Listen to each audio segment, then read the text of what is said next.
আসসালামু আলাইকুম, সবাইকে স্বাগতম। প্রিয় শিক্ষার্থী বন্ধুরা, আজকে আমি হিসাব বিজ্ঞান ব্যাংক সমন্বয় বিবরণী সংক্রান্ত দিনাজপুর বোর্ড 2017 সালে যে সৃজনশীল প্রশ্নটি এসেছিল ওই প্রশ্নটির সঠিক সমাধানের চেষ্টা করব। তো আলোচনায় আছে আমি মোহাম্মদ সিরাজুল ইসলাম, বরিশাল সরকারি model school and college, Barishal. তো চলো শুরু করা যাক।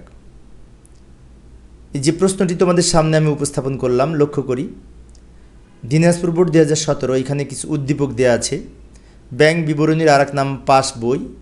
ব্যাংক বিবরণী অনুযায়ী ব্যাংক জমার উদ্বৃত্ত, অর্থাৎ এটি কিন্তু বিপরীত নিয়ম। ব্যাংক বিবরণী অনুযায়ী ব্যাংক জমার উদ্বৃত্ত নিয়ে অঙ্ক যদি শুরু হয়, তাহলে ব্যাংক সমন্বয় বিবরণী প্রস্তুত করার সময় আমরা কি করব, যেগুলি দ্বারা ব্যাংক জমা বৃদ্ধি পেয়েছে সেগুলি বিয়োগ হবে, আর যেগুলি দ্বারা যে লেনদেন দ্বারা ব্যাংক জমা কমে যাবে সেগুলি প্লাস হবে। এখন উল্টা নিয়ম। যাই হোক, এই তথ্যের আলোকে ক নাম্বারে বলেছে 4 এবং 5 নং লেনদেন এর জাবেদা। 4 নংয়ে বলেছে দেনাদার কর্তৃক ব্যাংকে জমা, জাবেদা হবে ব্যাংক হিসাব ডেবিট, দেনাদার বা প্রাপ্য হিসাব ক্রেডিট। আর 5 তারিখে জাবেদা হবে ব্যাংক হিসাব ডেবিট, প্রাপ্য বিল ক্রেডিট। তো যাই হোক, আমরা জাবেদা করে দেখাই, নাহলে মনে থাকবে না কারো। এই যে এইভাবে ছক অঙ্কন করব, যে দুইটা লেনদেনের জাবেদা করব উপরে লিখে রাখলাম উদ্দীপকের অংশ।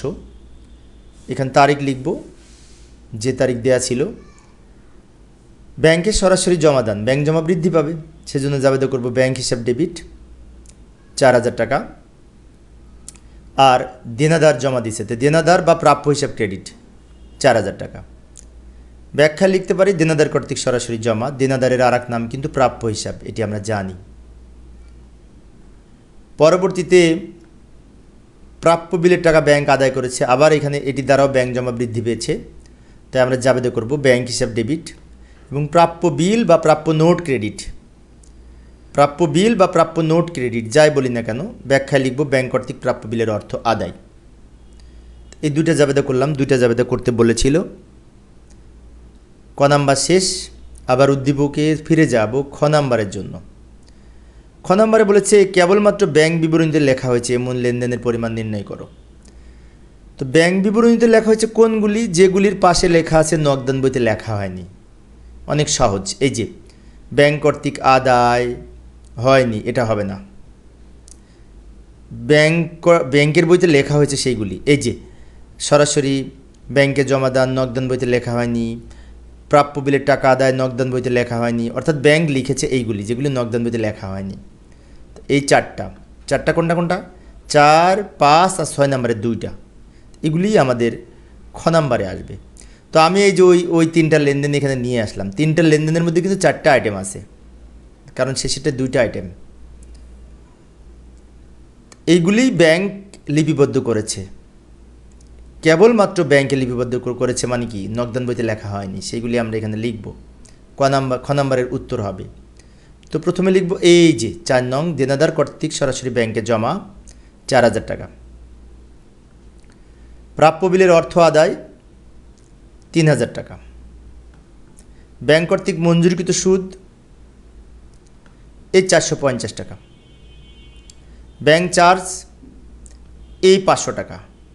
এখন তোমাদের মনে হতে পারে এখানে যোগ বিয়োগ হবে না, না, এখানে সবগুলি আমরা যোগ করব, কারণ ব্যাংক থেকে কিছু বিয়োগ করে থাকে, কিছু যোগ করে থাকে। প্রশ্নে বলেছিল ব্যাংক লিখেছে সেগুলি লিখব, সেটা যোগ করুক আর বিয়োগ করুক।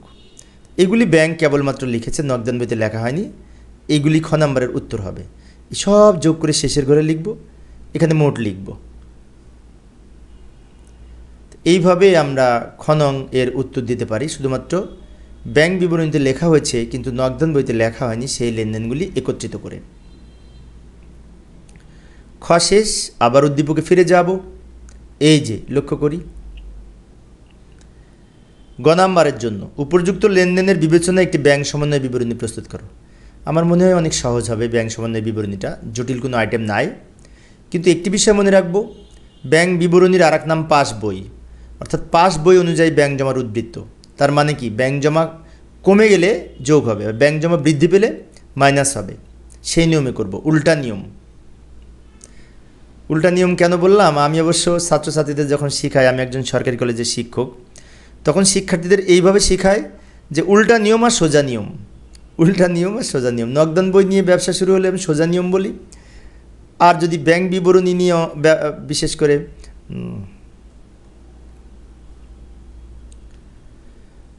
এই যে আবার ছক অঙ্কন করলাম। তো ছক অঙ্কন করার পর একটা কাজ করি, ওই লেনদেনগুলি আবার নিয়ে আসি, বামে অর্ধেক রাখি, ডানে অর্ধেক রাখি। প্রথমে লিখব ওই যেটি ছিল ব্যাংক বিবরণী অনুযায়ী ব্যাংক জমার উদ্বৃত্ত, যেটি প্রশ্নে ছিল 20,000 টাকা। এর সাথে কিছু যোগ করব, কিছু বিয়োগ করব, তাই না? তো এই ক্ষেত্রে যোগ করব কোনগুলি? যেগুলি সোজা নিয়মে বিয়োগ করতাম। এখন তোমাদের মনে হতে পারে সোজা নিয়ম কি? আমি একজন সরকারি কলেজের শিক্ষক, যখন ক্লাসের শিক্ষার্থীদের আমি শেখাই একটা টেকনিক অবলম্বন করি, আমি বলে থাকি সোজা নিয়ম আর উল্টা নিয়ম। সোজা নিয়ম কোনটা? ওই যে নগদান বই অনুযায়ী ব্যাংক জমার উদ্বৃত্ত নিয়ে অঙ্ক শুরু হলে ওইটাকে আমি সোজা নিয়ম বলি। তো নগদান বই অনুযায়ী ব্যাংক জমার উদ্বৃত্ত নিয়ে অঙ্ক শুরু হলে আমরা কি করতাম? ব্যাংক জমা বৃদ্ধি পেলে যোগ করতাম, কমে গেলে বিয়োগ করতাম। কিন্তু এইখানে উল্টা হবে, অর্থাৎ নগদান বই অনুযায়ী ব্যাংক জমার উদ্বৃত্ত নিয়ে অঙ্ক শুরু হলে আমরা কি করতাম? ব্যাংক জমা বৃদ্ধি পেলে যোগ করতাম, কমে গেলে বিয়োগ করতাম। কিন্তু এখানে উল্টা হবে, সেজন্য বলি উল্টা নিয়ম। তাহলে এখানে কি করব? ব্যাংক জমা কমে গেলে যোগ করব। যেমন এই যে আদায়ের জন্য জমা দেওয়া হয়েছিল, ব্যাংক আদায় করতে পারেনি, এটা আগে কি করতাম? আগের নিয়মে বিয়োগ করতাম, এখন যোগ হবে। জমাকৃত চেক আদায় হয়নি। এই যে ব্যাংক কর্তৃক চার্জ কর্তন করেছে, এটাও কিন্তু যোগ হবে। এখন আগে বিয়োগ করতাম, এখন যোগ হবে। এই দুটো যোগ করে শেষের ঘরে লিখব। 20,000-এর সাথে 7,000 যোগ করে নিচে লিখব। এটার কোনো নাম দিব না। তারপর লিখব বিয়োগ সমূহ। বিয়োগ কোনগুলি বসবে? তো এই যে লক্ষ্য করি কোনগুলি বিয়োগ হবে। বিয়োগ হবে সেইগুলি যেগুলি দ্বারা ব্যাংক জমা বৃদ্ধি পেয়েছে। তো আমি সহজে বোঝার জন্য এই যে লাল কালার দিয়ে রেখেছি, যেগুলি যোগ করেছি, বাকিগুলি বিয়োগ হবে। এই যে ইস্যুকৃত চেক ব্যাংকে উপস্থাপন হয়নি, আগে যোগ হতো, এখন বিয়োগ হবে, কারণ এটি দ্বারা ব্যাংক জমা বেশি থাকে। দেনাদার কর্তৃক সরাসরি জমা, এটির ফলেও ব্যাংক জমা বেশি আছে, তাই এখন বিয়োগ করব। প্রাপ্য বিল ব্যাংক আদায় করেছে, এটির দ্বারাও ব্যাংক জমা বেশি আছে, তাই এখন বিয়োগ করব।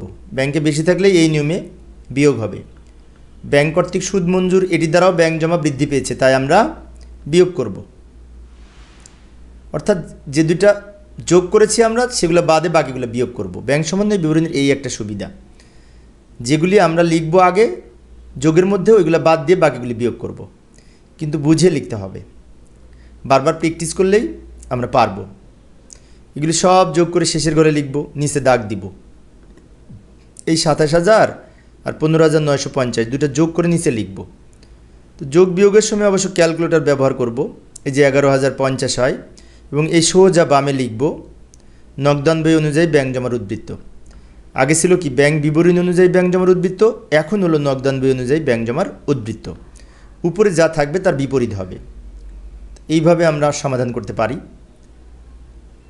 তো আমরা অবশ্য এই ছকের ব্যাংক সমন্বয় বিবরণীর উপরের এই যে কিছু অংশ ঢাকা পড়ে গেছে, কিন্তু উপরের যে অংশটুকু ছিল ব্যাংক সমন্বয় বিবরণী, তারিখ, এইগুলি ছিল ঢাকা পড়ে গেছে। যাই হোক, তোমরা এই নিচের ছকের মধ্যে যেটুকু লিখছে এইটুকু উত্তর, উপরের অংশটুকু কিন্তু উদ্দীপকের অংশ, তাই এইগুলি কিন্তু আমরা পরীক্ষার হলে লিখব না, এটা প্রশ্নে থাকবে।